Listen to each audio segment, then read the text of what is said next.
오늘 이 아침 우리에게 주신 말씀은 창세기 15장 1절부터 11절까지입니다. 이후에 여호와의 말씀이 환상 중에 아브라함에게 임하여 이르시되 아브라함아 두려워하지 말라. 나는 네 방패요 너의 지극히 큰 상급이니라. 아브라함이 이르되 주 여호와여 무엇을 내게 주시려 하나이까. 나는 자식이 없사오니 나의 상속자는 이 다메섹 사람 엘리에셀이니이다.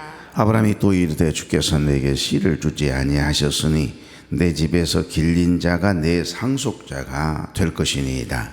여호와의 말씀이 그에게 임하여 이르시되 그 사람이 내 상속자가 아니라 내 몸에서 날 자가 내 상속자가 되리라 하시고 그를 이끌고 밖으로 나가 이르시되 하늘을 우러러 뭇별을 셀 수 있나 보라. 또 그에게 이르시되 내 자손이 이와 같으리라. 아브라함이 여호와를 믿으니 여호와께서 이를 그의 의로 여기고 또 그에게 이르시되 나는 이 땅을 내게 주어 소유를 삼게 하려고 너를 갈대아인의 우르에서 이끌어낸 여호와니라. 그가 이르되 주 여호와여 내가 이 땅을 소유로 받을 것을 무엇으로 알리이까. 여호와께서 그에게 이르시되 나를 위하여 3년 된 암소와 3년 된 암염소와 3년 된 순양과 산비둘기와 집비둘기 새끼를 가져올지니라. 아브라함이 그 모든 것을 가져다가 그 중간을 쪼개고 그 쪼갠 것을 마주 대하여 놓고 그 새는 쪼개지 아니하였으나 다 같이요. 솔개가 그 사체 위에 내릴 때에는 아브라함이 쫓았더라. 아멘. 우리 좌우로 인사 나누죠. 좋은 아침입니다. 네, 참 좋은 아침이네요. 이 아침 첫 시간 하나님께 드리기 위해서 거룩한 발걸음을 되신 여러분, 또 가정에서 유튜브를 통해 함께 예배에 참여하고 있는 우리 교회 여러분 주의 이름으로 축복합니다. 우리는 어제 아침부터 믿음의 조상 아브라함의 믿음이 가장 인간적으로 흔들렸던 바로 그 순간에 가장 강력하게 임재하셨던 하나님의 은혜에 대해서 함께 은혜를 나누고 있습니다. 우리 역시 아브라함처럼 하나님의 약속을 붙들고 살아가지만 믿음이 있노라 하지만 순간이에요. 때로는 의심이 딱 치고 들어올 때 두려움에 휩싸일 때가 있습니다. 믿음은 있는데 하나님 내 기도 들어주실까? 이거 언제쯤 이루어지는 거야? 과연 그 약속이 이루어질까? 언제까지 기다려야 나의 기도가 나의 간절한 소망이 응답이 되는 것일까라고 하는 이런 막막함이 우리에게 찾아올 때, 저와 여러분에게도 찾아올 때가 있습니까? 없습니까? 그런 상황에 놓였을 때 과연 우리가 어떻게 해야 되는가? 바로 그때가 하나님의 임재의 때고, 그때 찾아오셔서 우리를 위로하시고 소망이 되는 말씀을 해주시는 특별하신 분이 바로 우리 하나님이시다. 언약을 보증하시는 하나님. 그 내용이 오늘 본문 말씀 속에 아브라함과 하나님 사이에서 일어나고 있습니다. 우리가 어제 아침 나누었던 것처럼 1절부터 4절 말씀을 보면 첫 번째로 두려움 속에 임한 하나님의 위로에 대한 말씀이 나와 있습니다. 하나님 찾아오셔서 위로해 주시는 그런 하나님의 위로하심이 있다 이 말이에요.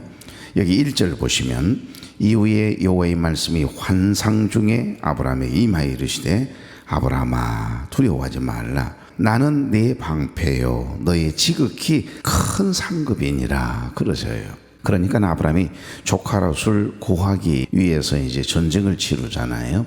사병 318명을 데리고 가서 내 족속의 연합군인 잘 훈련된 군인들과 연합군과 싸워서 큰 승리를 거두거든요. 그런데 문제는 여러분 큰 승리를 거두었지만 가나안 땅을 오랫동안 지배하고 있던 그 신할 왕과 메소포타미아 지역의 맹주였던 엘람 왕 그돌라오멜이 다시 쳐들어와서 나를 죽이지는 않을까, 보복하지는 않을까.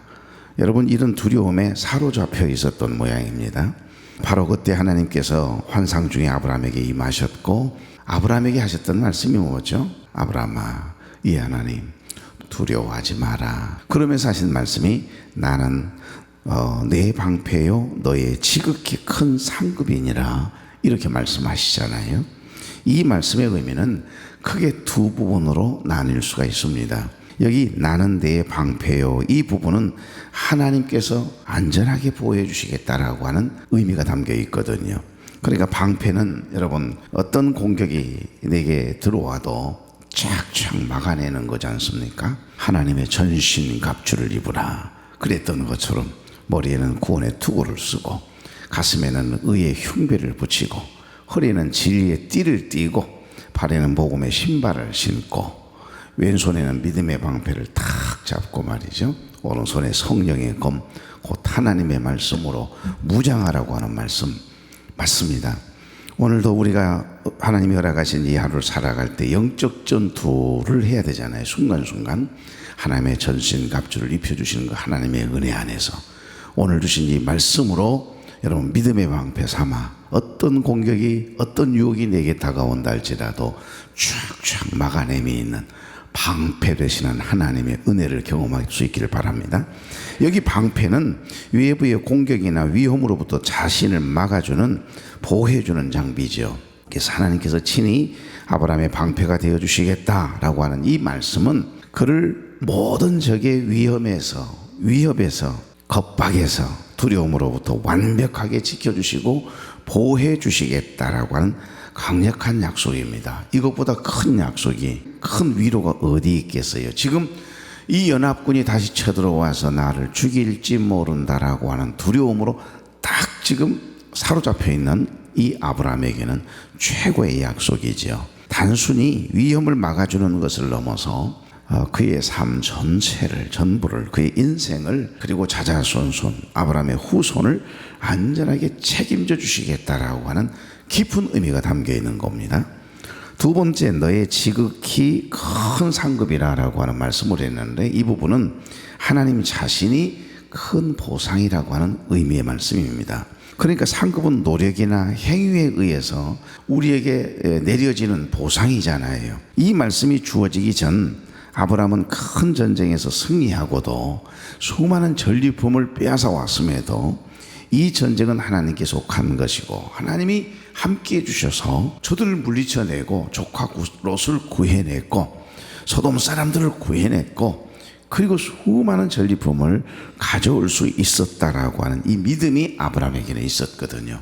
그래서 아브라함은 큰 전쟁에서 승리하고도 조금도 우쭐하지 아니하고 소돔 왕이 주는 막대한 전리품을 나는 받지 않겠소. 여러분, 세상적인 부와 명예를 포기한 겁니다. 그래서 하나님께서는 그런 아브라함에게 세상의 어떤 재물이나 명예와 비교할 수 없는 지극히 큰 상급, 곧 하나님 당신 자신을 주시겠다라고 약속해 주시는 내용이 너는 지극히 큰 상급이니라 라고 하는 의미의 말씀이에요. 그러니까 이것은 하나님과의 관계, 하나님의 함께하심 자체가 인생 최고의 상급이자 가장 큰 축복이 되게 하시겠다라고 하는 약속인 줄로 믿습니다. 하나님이 오늘 이 하루도 여러분과 함께 해주시는 것보다 더 큰 복이 어디 있겠어요? 더 안전한 복이 어디 있겠냐고요. 하나님이 함께 하시면 못하실 것이 없는데 다윗과 하나님이 함께 하시니까 어디를 가든지 무엇을 하든지 이기게 하셨다라 그러십니다. 요셉을 이야기할 때는 하나님이 요셉과 함께 하시니 그가 무엇을 하든지 어느 집에 가든지 그 요셉을 통해, 하나님이 함께 하시는 요셉을 통해 형통케 하셨다. 형편이 나아지는 상태를 형통이라고 이야기하거든요. 내가 사망의 음침한 골짜기로 다닐지라도 해를 두려워하지 않을 것은 주께서 나와 함께 하심이라. 임마누엘의 축복인 줄로 믿습니다. 주의 지팡이와 막대기가 쉐베트라고 하는 단어거든요. 비슷해요. 우리나라 말이나 히브리어 말이나 영어나 스페인어나 뭐 여러분 비슷비슷합니다. 가만히 보면 조금만 더 그런 뜻이거든요. 조금만 더 모으면 내가 이제 욕심을 내려놓고 주님을 위해서 살겠습니다. 록펠러가 그랬더니 말이죠. 록펠러가 기자들이 당신은 지금 세계 최고의 갑부인데 얼마나 더 모아야 더 재산을 축적해야 이제 만족하겠소 그랬더니 그 기자에게 더 모으 그랬대요. 영어를 하고 있는데 더 모으면, 조금만 더 모으면, 우리나라 말이나 영어나 똑같잖아요. 오늘 여기 보니까 여러분, 주의 지팡이와 막대기가 쇠베트가 나를 안위하시나이다. 다윗의 고백처럼 바로 이 말씀은 당시 자식이 없어서 미래가 불안하고 전쟁 후에 보복이 두려웠을 이 아브라함에게 가장 큰 위로와 소망이 된 줄로 믿습니다. 하나님이 당신 자신이 너에게 큰 상급이 되겠다. 그러니까 하나님 당신이 너를 안전하게 지켜주고 보호해주고 너와 함께 하겠다는데 이거보다 더 큰 위로가 어디 있겠어요. 그런데 여러분, 오늘 본문을 쭉 읽어 내려가시다 보면 아브라함의 반응이 좀 특별합니다. 여기 아브라함의 반응이 어떻습니까? 그는 하나님의 위로와 약속 앞에서 자신의 가장 큰 지금 문제가 뭐지요? 상속자 없음이거든요. 나는 자녀가 없어요, 하나님.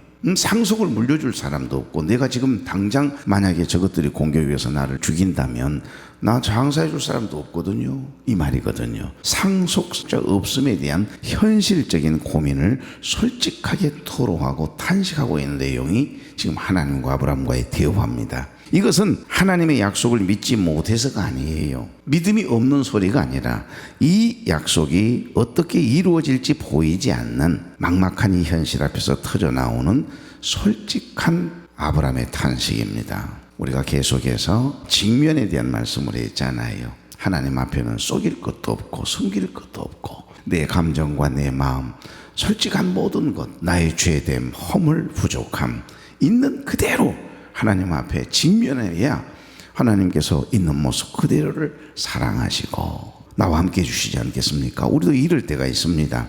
하나님의 약속을 믿으면서도 당장 눈앞의 현실 앞에서 너무너무 쉽게 절망하고 원망 섞인 탄식의 기도를 드릴 때가 있지 않습니까? 자, 다 같이 2절. 아브라함이 이르되 주 여호와여 무엇을 내게 주시려 하나이까? 나는 자식이 없사오니 나의 상속자는 이 다메섹 사람 엘리에셀이니이다. 아멘. 당시에 이 아브라함의 불안한 마음이 그대로 지금 느껴지는 내용이거든요. 아마도 아브라함은 내가 혹여 갑작스러운 일을 당한다면, 가정이에요. 지금 가정을 미리 하는 겁니다. 불안한 마음이 치고 들어오는 거예요. 그래서 자기들을 돌봐주고 매장해주고 자신의 재산을 상속받을 아들, 이 양자를 빨리 정해야 되겠다라고 하는 마음이 굉장히 급하게 왔던가 봐요. 3절 다 같이. 아브라함이 또 이르되 주께서 내게 씨를 주지 아니하셨으니 내 집에서 길린 자가 내 상속자가 될 것이니이다. 4절. 여호와의 말씀이 그에게 임하여 이르시되 그 사람이 내 상속자가 아니라 내 몸에서 날 자가 내 상속자가 되리라 하시고. 아멘. 지금 충직한 종 엘리에셀을 두고 지금 이야기하고 있는 내용이거든요. 그래서 하나님께서는 아브라함을 이끌고 아무 말 하지 않고 아브라함아 나와봐라. 그리고는 밖으로 데리고 나가요. 그러더니 그 밤에 천지가 별이죠. 그 하늘을 바라보며 묵별을 보여줍니다. 그리고 말씀하세요. 하늘을 우러러 묵별을 셀 수 있나 보라. 네 자손이 이와 같으리라. 그런데 이상해요. 어제 말씀 나누었죠. 하나님이 한마디 한마디 약속하시는 그 말씀들이 믿어졌을까요? 안 믿어졌을까요? 믿어진 거예요. 이게 믿음이라는 겁니다. 그러니까 믿음마저도 내가 믿으려고 애를 써야 되는 것이 아니라 하나님이 은혜를 부어주시면 순간 믿어진다니까요.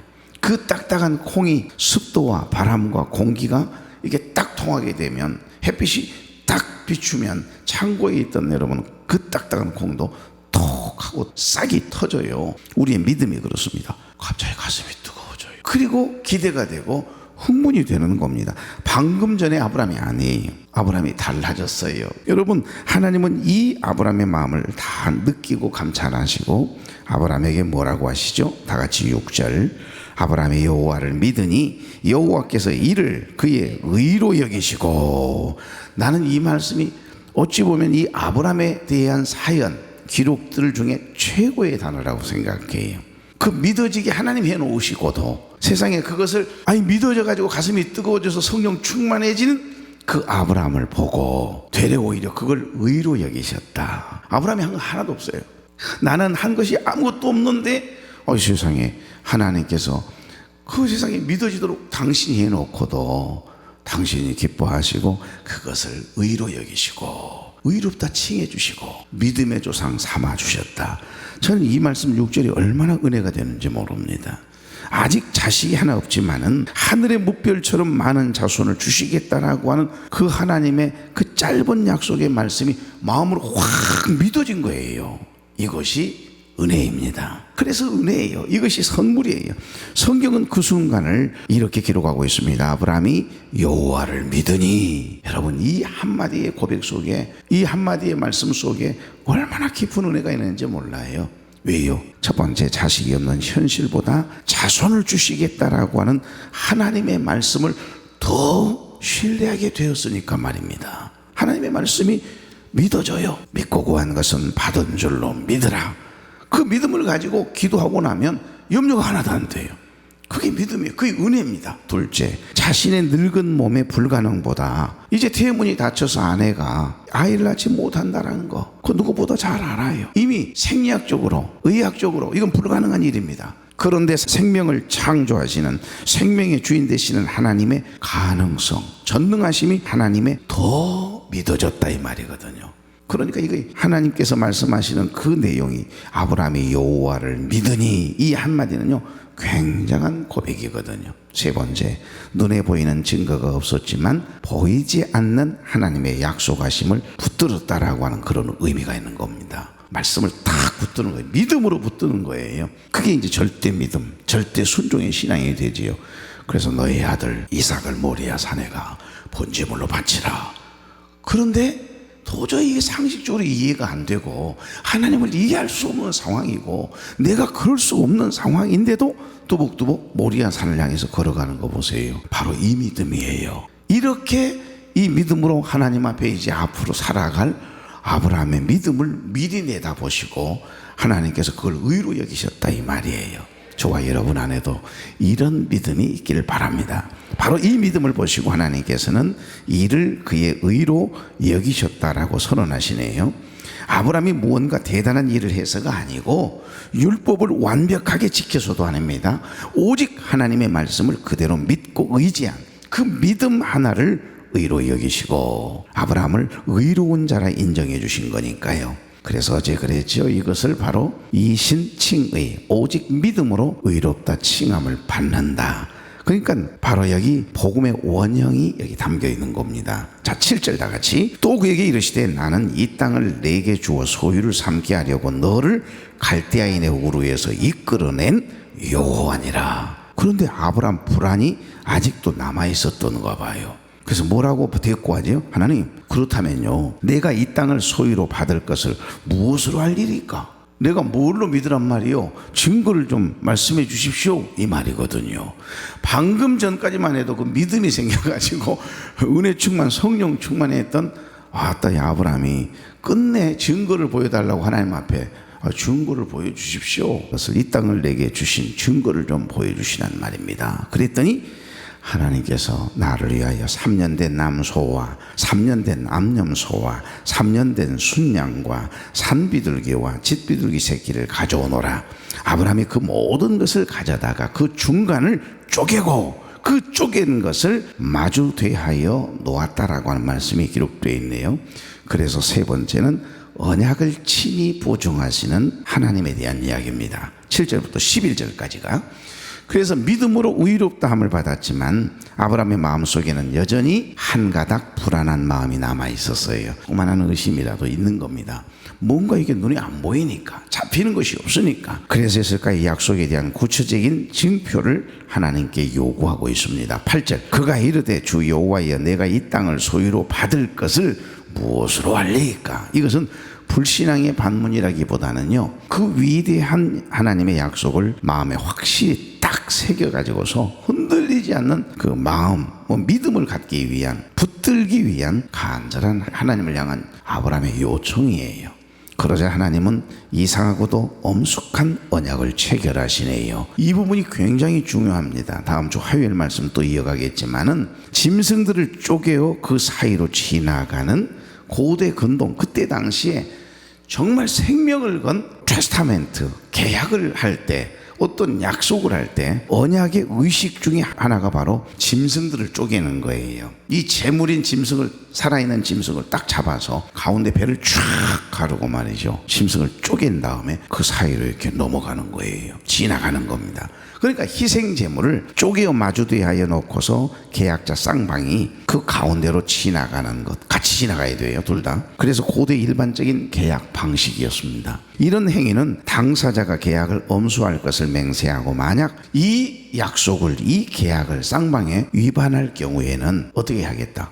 쪼개진 제물처럼 반드시 죽어야 된다, 이 말이에요. 그러니까 무서운 계약이죠. 여기서 우리가 자세히 한번 묵상해 보시면 우리의 눈에 들어오는 것이 있습니다. 여기에서 주목해야 할 것은 하나님의 임재를 상징하는 횃불만이 제물 사이로 쫙 지나간다는 거예요. 이제 그 다음 절을 쭉 읽어 내려가 보시면, 그런데 아브라함은 지나가지 않아요.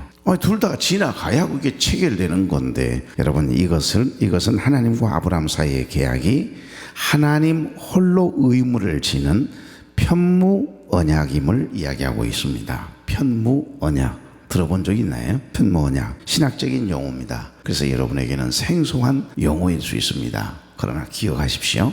편무 언약이란 말은 이런 거예요. 마치 그 부모가 자녀들을 위해서 이제 계약서를 대신 서명해 줘요. 그러면서 걱정 마시오. 내 아들이 만약에 약속을 지키지 않으면 애비 내가 모든 책임을 지겠소, 이 말입니다. 너는 그저 밝기만 하면 된다, 약속하는 것과 같아요. 이게 편무계약이라고 하는 겁니다. 그러니까 여러분, 이스라엘 백성들이 훗날 어때요? 하나님과의 언약, 약속을 어기고 죄악 가운데 우상을 섬기고 폐륜으로 나아갔을 때에도 우리 하나님의 구속사역의 경륜은 중단되지 아니하고 아버지인 하나님 아버지께서 책임지시겠다. 그리고 그 제약을 지키지 않으면 결국 이 재물처럼 죽어서 쪼개져야 되잖아요. 그런데 그 책임을 누가 지죠? 우리 하나님께서 대신 책임을 지세요. 그 절정이 바로 예수 그리스도의 나심과 죽으심과 부활하심으로 그대로 드러난 겁니다.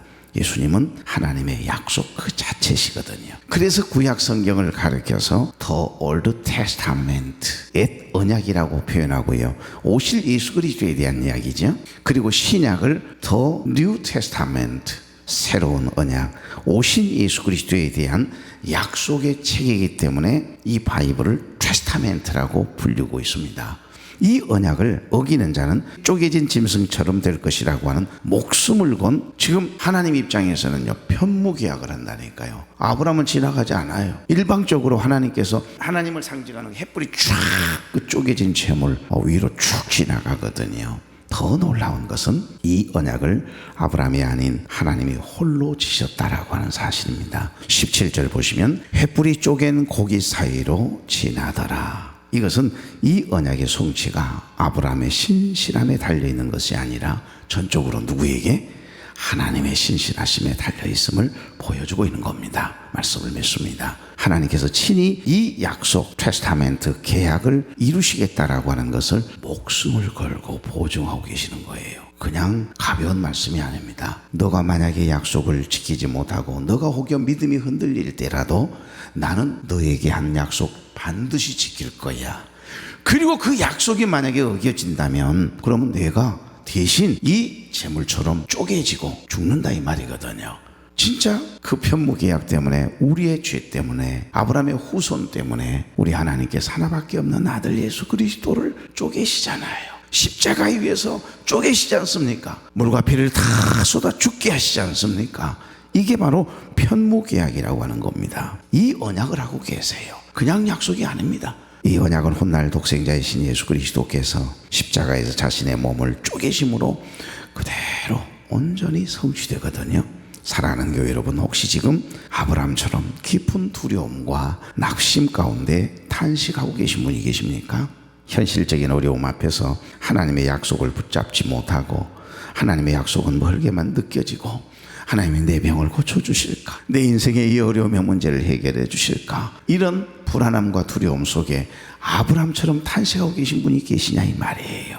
그렇다면 하늘의 비월을 바라보십시오. 믿음의 주여 또 온전케 하신 이인 예수 그리스도만 바라볼 수 있기를 바랍니다.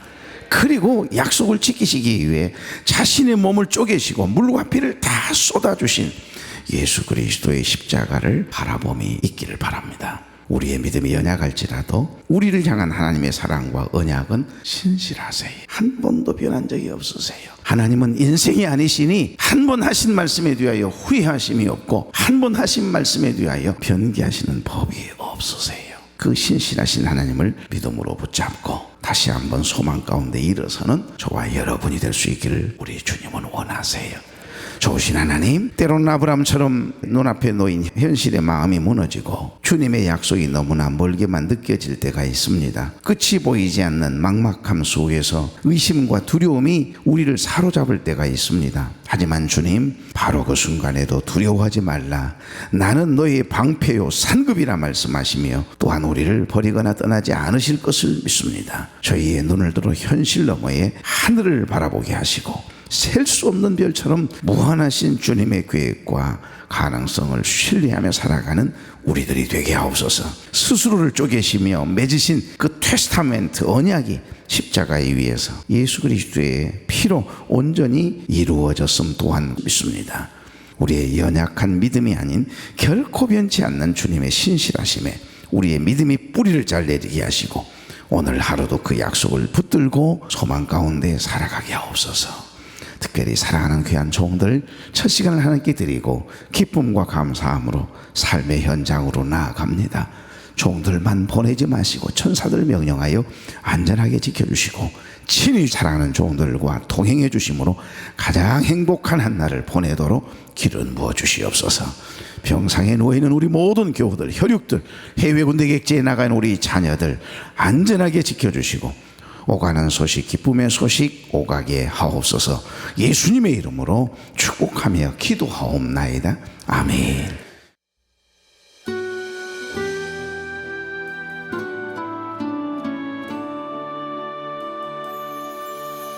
뭘 그리 걱정하느냐,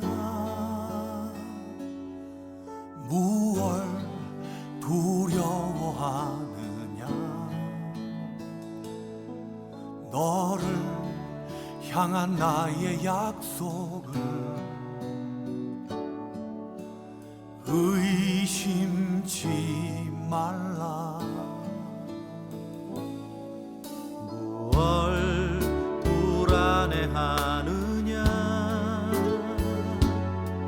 무얼 힘겨워하느냐. 너를 위한 나의 평안을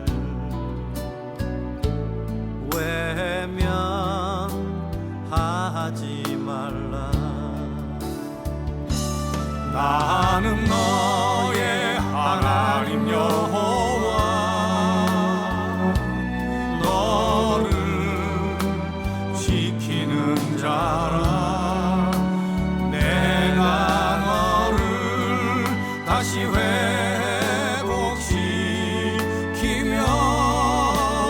정금 갖게 하리라.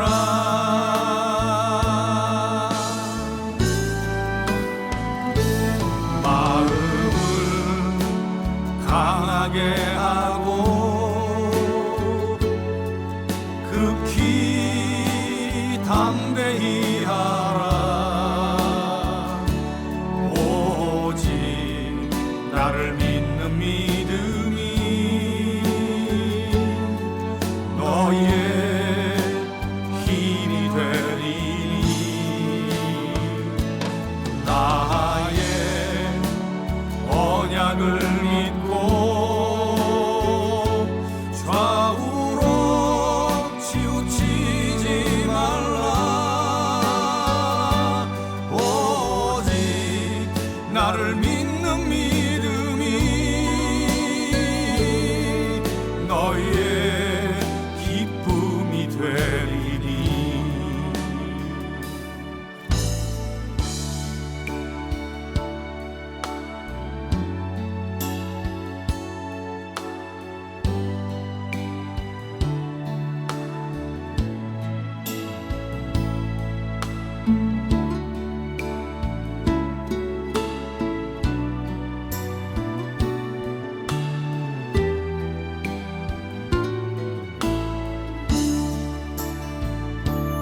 나는 너